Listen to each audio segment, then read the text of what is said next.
তাহলে শোনেন, এই জুমার দিনে আমাদের করণীয় কি, আমাদের সুন্নাহগুলো কি? এই জুমার দিনে কিছু সুন্নাহ আছে, এই সুন্নাহগুলো যদি পালন করি তাহলে জুমার সর্বোচ্চ বারাকা, মার্সি এন্ড ব্লেসিংস, রহমত, এগুলো হাসিল করা যাবে, ঠিক কিনা? জুমার দিনের 1 নাম্বার সুন্নাহ হচ্ছে ওই জুমার দিনের সকালের ফজরের সালাতটা জামাতে পড়া। সবাইকে খাইছে রে, এটা আবার কোন ওয়াজ শুরু করছে? এতক্ষণ তো ভালো লাইনে আছিল, এখন আবার কোন লাইন ধরলো? আফদালুস সালাহ ইনদাল্লাহি সালাতুস সুবহি ইয়াউমাল জুমআতি ফি জামা। আল্লাহর কাছে সবচেয়ে প্রিয় নামাজ জুমার দিনের ফজরের নামাজটা জামাতের সাথে আদায় করা। সুবহানাল্লাহ পড়েন। মুনাফিকের কাছে 2 ওয়াক্ত সালাত সবচেয়ে কঠিন, একটা ফজরের সালাত আর একটা এশার সালাত। এক স্কলারকে জিজ্ঞেস করা হলো সকালের বাতাসটা এত সুন্দর, নির্মল আর সুস্নিগ্ধ কেন? ওই স্কলার উত্তর দিয়েছিল, এর কারণ সকালবেলা ফজরের সময় মুনাফিকগুলো কাঁথার নিচে সব লুকিয়ে থাকে আর নাক ডেকে ঘুমায়, তাই মুনাফিকদের নাকের বাতাসের দুর্গন্ধ বাতাসে মেশে না, তাই বাতাসটা তো সুস্নিগ্ধ আর নির্মল। এজন্য সকালবেলা হচ্ছে আল্লাহওয়ালাদের আনাগোনা, আল্লাহর ওয়ালিদের আনাগোনা। মুনাফিকরা ওই টাইমে বেরোতে পারে না, ওরা থাকে কম্বলের নিচে, আছে না নাই? এজন্য জুমার দিনের প্রথম সুন্নাহ হচ্ছে ওই দিনের ফজর নামাজটা জামাতের সাথে পড়া যাবে, একটু চেষ্টা করা যাবে না? আচ্ছা, 2 নাম্বার জুমার দিনের সুন্নাত হচ্ছে সিওয়াক, মেসওয়াক করা। আসেনি আপনাদের? মাতহারাতুন লিল ফাম মারদাতুন লিররাব। বিষ্ণু ইসলাম বললেন এটা দিয়ে জিহ্বা পরিষ্কার হয়, দাঁত পরিষ্কার হয়, আর আল্লাহর সন্তুষ্টি অর্জিত হয়। বিশ্বনবী জাইতুনের ডাল দিয়ে মেসওয়াক করতেন আর বলতেন নি'মা সিওয়াকিয়া জাইতুন ফাইন্নাহা সিওয়াকি ওয়া সিওয়াকুল আম্বিয়া মিন ক্বাবলি। জাইতুনের ডাল কত সুন্দর মেসওয়াক হয়, কারণ এই ডাল দিয়ে আমিও যেমনি মেসওয়াক করি, আমার আগে লক্ষাধিক নবী এই জাইতুনের ডাল ভেঙে মেসওয়াক করেছেন। আবার বিশ্বনবী ইন্তেকালের আগে মেসওয়াক দিয়ে দাঁত পরিষ্কার করেছেন। বিশ্বনবীর শালা আব্দুর রহমান যখন ঢুকলেন, আম্মা জান আয়েশার ভাই আব্দুর রহমানের হাতে একটা মেসওয়াক ছিল। বিশ্বনবীর দেহটা এত দুর্বল, কথা বলতে পারেন না, শুধু 2টি চোখ দিয়ে ফেল ফেল করে মেসওয়াকের দিকে তাকিয়ে আছে। আম্মা জান আয়েশা বুঝলেন বিশ্বনবী মেসওয়াক করতে চান। বিশ্বনবীকে মেসওয়াকটা এনে নিজ দাঁত দিয়ে চিবিয়ে চিবিয়ে নরম করে বিশ্বনবীর হাতে দেয়া হলো। বিশ্বনবী মেসওয়াক করলেন। ইন্তেকালের আগে বিশ্বনবী যেই আমলটা করেছেন, ওই আমলটা ছিল মেসওয়াক করার আমল। মেসওয়াক করতে রাজি আছেন? প্রতি সালাতের আগে আমরা মেসওয়াক করবো ইনশাআল্লাহ, পড়েন। 3 নাম্বার সুন্নাহ হচ্ছে আল গোসল। জুমার দিনে গোসল করা সুন্নাহ, আমরা গোসল করি না সবাই? আচ্ছা। 4 নাম্বার সুন্নাহ হচ্ছে আদ-দুহন, তেল ইউজ করা। বিশ্বনবী বলেছেন তেল খাও, তেল দাও, তেল মালিশ করো, তেলের ভিতরে আল্লাহ বরকত ঢুকাই দিয়েছে। ওয়াদ-দাহিনু ফাইন্নাহা ওয়াদ-দাহিনু ওয়াজ-যাইত ফাইন্নাহা মিন শাজারাতিন মুবারাকা। বিশ্বনবী বলতেন বেশি বেশি জাইতুনের তেল মালিশ করো, কেননা জাইতুনের তেল বরকতময় একটা গাছ থেকে উৎপন্ন হয়। বরকতময় গাছ জাইতুনের তেলটা অনেক বরকতময়। বিশ্বনবী দাড়িতে দিতেন, চুলে দিতেন। এই জাইতুনের তেল দাড়ি চুলে দিলে সহজে পাকা ধরবে না, দেরি করে পাকবে। দেহের মধ্যে যদি মেসেজ করেন দেহের বয়সের ভারত্ব, কুচকে যাওয়ার, চামড়া কুচকে যাওয়ার যে রোগ, এটা কমে যাবে, দেহটা ক্লিন থাকবে, স্মুথ থাকবে। সুবহানাল্লাহ পড়েন। এজন্য তেল মালিশ করা এটা সুন্নাহ। 4 নম্বরে হচ্ছে আতিব। তিব মানে সুগন্ধি, তিব মানে কি? পারফিউম। বিষ্ণু ইসা ইসলামের কাছে কিছু জিনিস হাদিয়া হিসেবে পেশ করা হলে তিনি ফিরিয়ে দিতেন না। এর মধ্যে একটা হচ্ছে আতিব, একটা কি সুগন্ধি। কেউ হাদিয়া দিলে বলতেন না লাগবে না, বলতেন না লাগবে না, নিতেন। দুধ দিলে কখনো বলতেন না লাগবে না, বালিশ দিলে কখনো বলতেন না যে লাগবে না, তেমনি সুগন্ধি দিলেও বলতেন না লাগবে না, মধু দিলেও বলতেন না যে লাগবে না। সুবহানাল্লাহ। এগুলো দিলেই নিতেন, ব্যবহার করতেন আর খাইতে পছন্দ করতেন। সুবহানাল্লাহ পড়েন। এই যে আমরা বালিশ দিচ্ছি, এটা কিন্তু বিশ্বনবীর সুন্নাহ। আল্লাহ রাসূল সাল্লাল্লাহু আলাইহি ওয়াসাল্লাম বালিশে ট্যাগ দিয়ে বসতে পছন্দ করতেন। আলহামদুলিল্লাহ পড়েন। তার মানে সুগন্ধি ব্যবহার করা সুন্নাহ।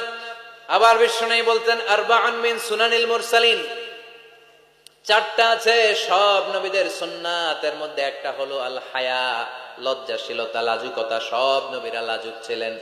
2 নম্বরে আতিব, সুগন্ধি ব্যবহার করা। 3 নম্বরে সিওয়াক, মেসওয়াক ব্যবহার করা। 4 নম্বরে নিকাহ, বিয়ে করা। সুবহানাল্লাহ পড়েন।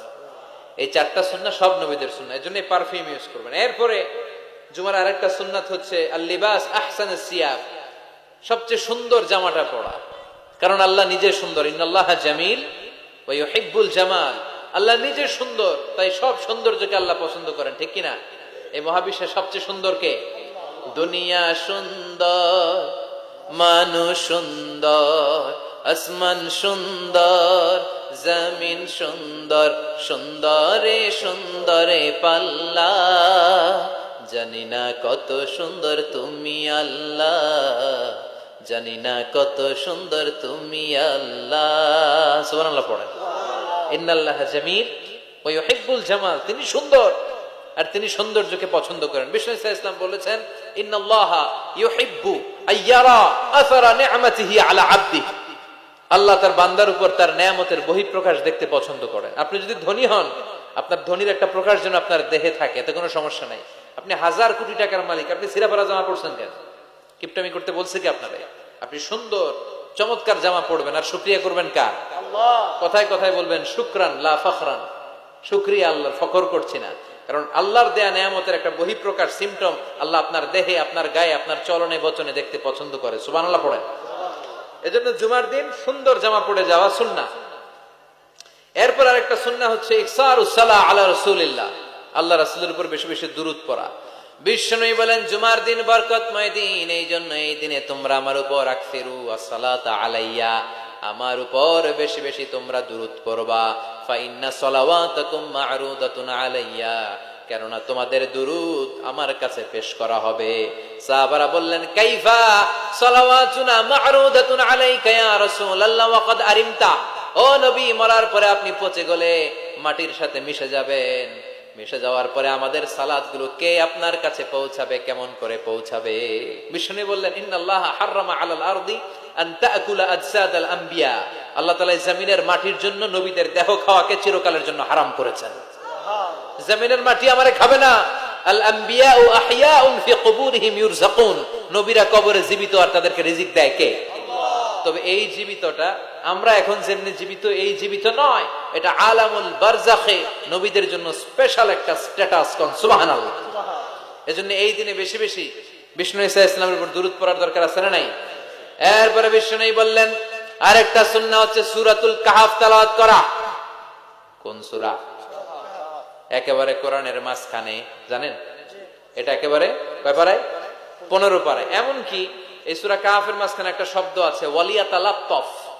দেখবেন কোরআনের সব শব্দ বাক্য এক মানে ফন্টে লেখা, এই ওয়ালিয়াতালাত্তাফ এটা আলাদা ফন্টে মোটা করে লেখা, কারণ এটা হচ্ছে মিডল অফ দ্য কোরআন, কোরআনের একেবারে মাঝখানে। এটার আগে যত শব্দ তার পরে তত শব্দ, এটার আগে যত অক্ষর তার পরে তত অক্ষর। সুবহানাল্লাহ পড়েন। ওয়ালিয়াতালাত্তাফ আছে না নাই?